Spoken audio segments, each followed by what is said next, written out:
नमस्कार, सत्यदर्शन न्यूज मध्ये आपले स्वागत आहे. मी पायल शहा. एक नजर टाकूया आजच्या ठळक घडामोडीवर. या कारणामुळे मध्य रेल्वेची वाहतूक विस्कळीत होण्याची शक्यता. मुंबईतील उपनगरीय रेल्वे सेवा आज विस्कळीत होणार असल्याची शक्यता वर्तवली जात आहे. कारण आज मध्य रेल्वेचे मोटरमन आंदोलनाच्या तयारीत असल्याचे बोलले जात आहे.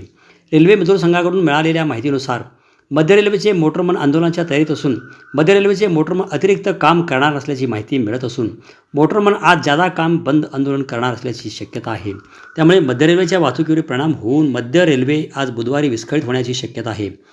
मध्य रेल्वेचे मोटरमन जादा काम करणं टाळणार आहेत, तर मोटरमन नियोजित असणारं कामच करणार आहेत, असे रेल्वे मजूर संघाकडून सांगण्यात आले आहे. त्यामुळे बुधवार किंवा गुरुवारपासून मध्य रेल्वेचे मोटरमन जादा काम करणं बंद करणार असून मध्य रेल्वेचे मोटरमन आंदोलनाच्या तयारीत असल्याची माहिती आहे. जर मध्य रेल्वेच्या मोटरमन यांनी जादा काम बंद आंदोलन केलं तर मध्य रेल्वेची वाहतूक विस्कळीत होण्याची शक्यता आहे.